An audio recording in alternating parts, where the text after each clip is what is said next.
नमस्कार दोस्तों, आप सब विद्यार्थियों को इस परीक्षा कुल के यूट्यूब चैनल पर हार्दिक स्वागत करता हूं। मैं अनुप रघुवंशी एक बार फिर आप सभी विद्यार्थियों को अपने इस चैनल पर हृदय तल से स्वागत अभिनंदन करता हूं। आज ये वीडियो ज़्यादातर उन छात्रों के लिए ज़्यादा महत्वपूर्ण होगी जो 2025 बोर्ड एग्जाम की तैयारी करेंगे और क्लास 12th के लिए वीडियो बहुत ही महत्वपूर्ण होगी। जो कक्षा 12 का विद्यार्थी होता है, जो कक्षा 2025 जिनको एग्जाम देना, जो अब तक प्रिपरेशन शुरू करे, उनको ये समझ में नहीं आता कि हम सबसे पहले पढ़ें क्या। तो हम आज उसी पर इस वीडियो पर ज़्यादा करके बात करेंगे और सबसे ज़्यादा इस वीडियो पर जो 2025 के बोर्ड एग्जाम जो छात्र देंगे वो खास करके इस वीडियो को पहले देखें, फिर अपनी प्रिपरेशन तैयार करें, प्रिपरेशन शुरू करें।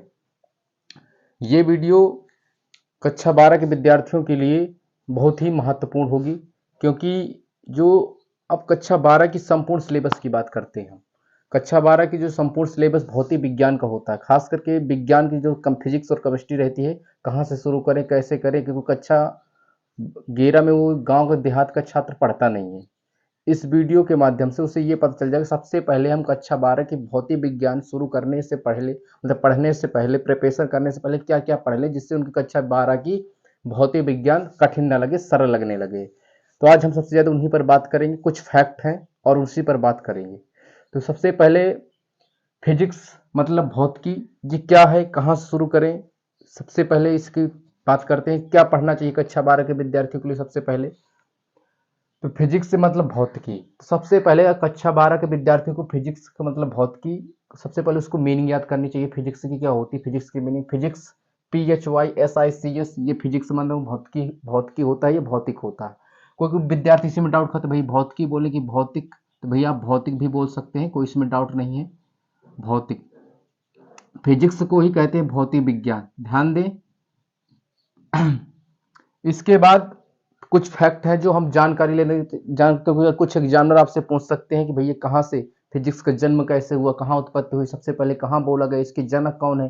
सबसे पहले फैक्ट के बारे में जान लेना चाहिए, फिर बाद में हम आगे बढ़ते हैं। तो फिजिक्स एक ग्रीक भाषा का शब्द है। किस भाषा का शब्द है? ग्रीक भाषा का। फिजिक्स एक ग्रीक भाषा का शब्द है। ग्रीक भाषा तो आप नहीं समझे होंगे, यानी आपने सुना होगा यूनानी भाषा। यूनानी भाषा सुना ही होगा, यूनानी, यूनानी भाषा। फिजिक्स किस भाषा का शब्द है? फिजिक्स जो है एक यूनानी भाषा का शब्द है, यूनानी भाषा का शब्द है ये सबसे पहले फिजिक्स जो है, सबसे पहले यूनान, यूनान सुना ही होगा। अगर यूनान नहीं सुना होगा तो आपने क्या सुना होगा? यूरोप सुना होगा। यूरोप सुना होगा कि नहीं सुना? सुना है। तो मतलब फिजिक्स को सबसे पहले यूरोप देश में, यूरोप के दक्षिणी यूरोप में सबसे पहले फिजिक्स को खोजा गया था। आपको पहला नंबर एक फैक्ट ये बना कि फिजिक्स किस भाषा का शब्द है? एक ग्रीक भाषा का शब्द है, जिसे ग्रीक भाषा का शब्द है, जिसे ग्रीक भाषा नहीं और यूनानी भाषा भी कह सकते हैं, यूनानी भाषा का शब्द है। ये सबसे पहले कहाँ खोजा गया था भैया? यूरोप। यूरोप में किसमें? दक्षिण यूरोप में। दक्षिणी यूरोप में सबसे पहले फिजिक्स की खोज हुई थी, फिजिक्स शब्द की खोज हुई थी, जिसमें से दक्षिणी यूरोप में सबसे पहले फिजिक्स को फिजिक्स नहीं बोलते थे, मतलब फिजिक्स को फिजिक्स नहीं कहते थे, वहाँ फ्यूसिस बोलते थे। फ्यूसिस, PHUSICS, मतलब फ्यूसिस शब्द बोलते थे। दक्षिणी यूरोप में सबसे पहले जो ग्रीक भाषा का शब्द है, फ्यूसिस शब्द बोला गया। अपने इंडिया में फ्यूसिस शब्द को ही, मतलब अपने इंडिया में फ्यूसिस शब्द को ही क्या बोलते हैं? फिजिक्स। मतलब ये है फैक्ट नंबर, फिर से पहला, सबसे पहला फैक्ट ये है कि फिजिक्स जो है किस भाषा का शब्द है? एक ग्रीक भाषा का शब्द है या फिर यूनानी भाषा का शब्द है। ये सबसे पहले कहाँ खोजा गया था? सबसे पहले यूरोप, यूरोप के दक्षिणी यूरोप में सबसे पहले खोजा गया था। ये किस शब्द के भैया? वहाँ दक्षिणी यूरोप में सबसे पहले क्या बोला जाता है? क्या बोला जाता है? दक्षिणी यूरोप में सबसे पहले फ्यूसिस बोला जाता है। अपने भारत में फ्यूसिस को ही फिजिक्स कहते हैं।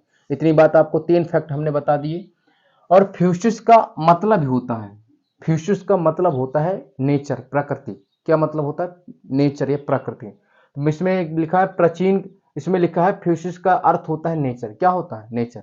प्राचीन काल में फिजिक्स को जो हम बोलते थे, फिजिक्स नहीं बोलते थे, मतलब भौतिक विज्ञान नहीं बोलते थे। प्राचीन काल में भौतिक विज्ञान को जो बोलते थे प्राकृतिक विज्ञान। क्या बोलते थे? प्राकृतिक विज्ञान।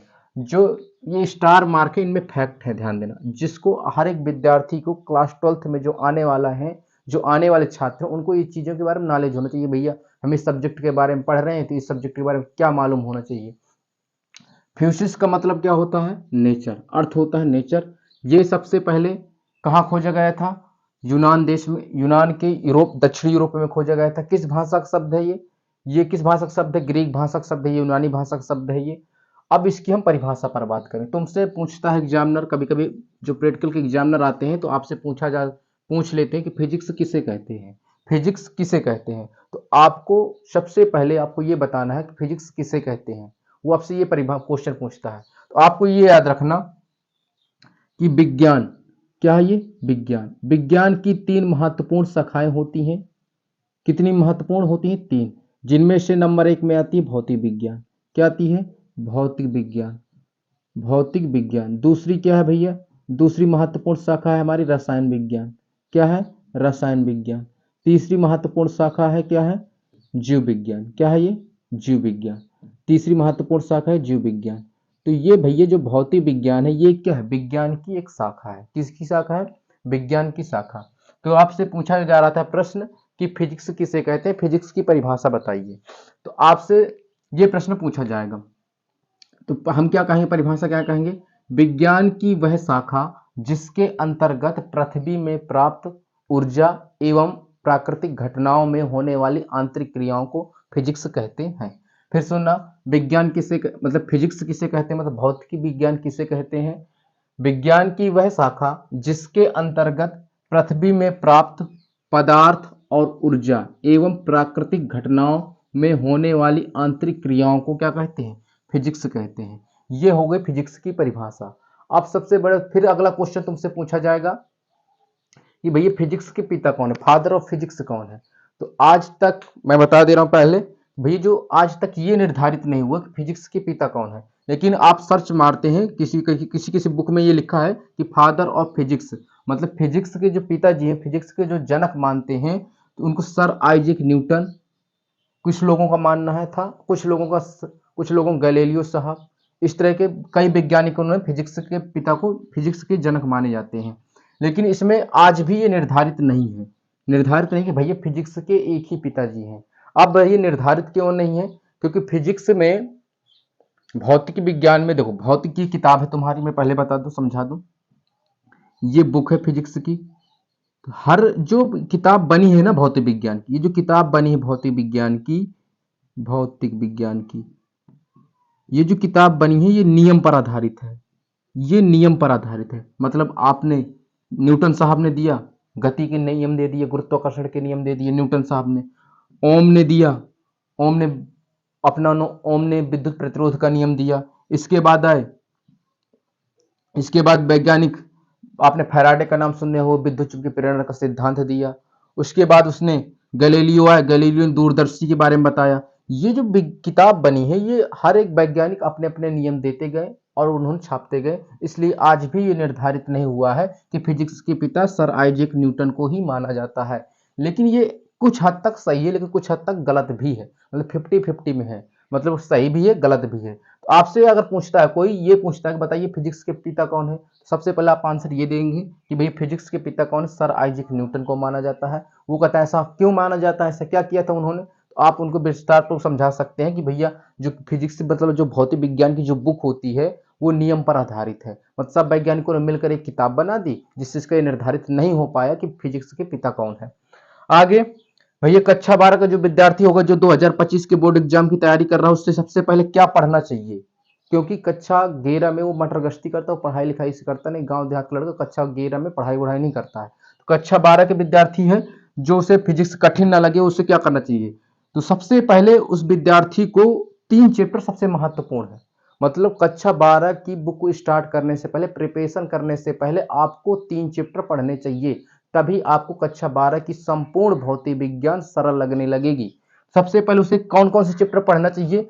सबसे पहला चैप्टर पढ़ना चाहिए मापन या मात्रक एवं बीमा, मतलब मापन या मात्रक बीमा। सबसे पहला चैप्टर आपको यह पढ़ना चाहिए, क्योंकि हर एक फार्मूले में आपकी बीमा निकालने को पूछेगा, तो मात्रक पूछता है, बीमा पूछता है। तो आपको सबसे पहले कक्षा 12 का जो विद्यार्थी होता है 2025 की जो एग्जाम देगा, उसको सबसे पहले मापन या मात्रक एवं बीमा वाला चैप्टर अवश्य पढ़ना चाहिए, क्योंकि ये हर एक चैप्टर, हर एक डेरिवेशन में, हर एक सूत्र के निगमन में बीमा पूछता है, मात्रक पूछता है। तो आपको ये निकालना आना चाहिए। सबसे पहले आप ये टॉपिक पढ़ें, मापन या मात्रक एवं बीमा। अगला सबसे दूसरा टॉपिक क्या पढ़े भाई, 3 चैप्टर, दूसरा चैप्टर पढ़ें सदिश, इंग्लिश में कहते हैं इसे वेक्टर, क्या कहते हैं, सदिश। ये चैप्टर बहुत ही महत्वपूर्ण है। जो छात्र, जो विद्यार्थी इनको पढ़ता है सबसे पहले, तो उससे कक्षा 12 की संपूर्ण फिजिक्स सरल लगती है। तो आप सबसे पहले यही चैप्टर पढ़ेंगे, सदिश एवं वेक्टर, ये चैप्टर दूसरा टॉपिक। और तीसरा चैप्टर भैया क्या है, आकलन तथा समाकलन। आकलन तथा समाकलन को इंग्लिश में कहते हैं डिफरेंशिएशन एंड इंटीग्रेशन। तो सबसे पहले आपको ये टॉपिक पढ़ने चाहिए, फिर आपको अपनी सिलेबस के अनुसार पढ़ना चाहिए, जिससे आप ये अगर ये पढ़ लेते हैं तो आपको कठिन नहीं लगेगी, मतलब पूरी कक्षा 12 की संपूर्ण फिजिक्स कठिन नहीं लगेगी, कुछ ना कुछ समझ में आए। काफी हद तक बीमा आप निकालना सीख जाएंगे, इंटीग्रेशन सीख जाएंगे, समाकलन करना सीख जाएंगे, आकलन करना सीख जाएंगे, जिससे आपको डेरिवेशन, सूत्र का निगमन और बीमा मात्रक निकालने में दिक्कत नहीं पड़ेगी। तो सबसे पहले क्या पढ़ना चाहिए, फिर से दोबारा रिपीट करूंगा, मापन तथा मात्रक पढ़ें, जिसे इंग्लिश में कहते हैं यूनिट एंड डायमेंशन। दूसरा टॉपिक पढ़ें सदिश, जिसे इंग्लिश में कहते हैं वेक्टर, ये चैप्टर अवश्य पढ़ें, फिर अपनी प्रिपरेशन स्टार्ट करें। तीसरा जो टॉपिक होता है आकलन तथा समाकलन, आकलन तथा समाकलन को इंग्लिश में कहते हैं डिफरेंशिएशन एंड इंटीग्रेशन। सबसे ज्यादा ये चैप्टर पहले पढ़ ले, फिर 2025 के अपने सिलेबस के क्रम के अनुसार पढ़ें, जिससे आपकी कक्षा 12 की फिजिक्स बहुत ही स्ट्रांग होगी और आप अच्छे नंबर 2025 के एग्जाम में फोड़ेंगे। तो आप सबसे यही आशा करेंगे, आप ज्यादा ये मेरी बातों का पालन करेंगे, कुछ फैक्ट है जो हमने बताए हैं। और सबसे हम जो चैप्टर स्टार्ट करेंगे, अब हम चैप्टर स्टार्ट करेंगे, पहला चैप्टर क्या है, चैप्टर का नाम मापन तथा मात्रक एवं बीमा।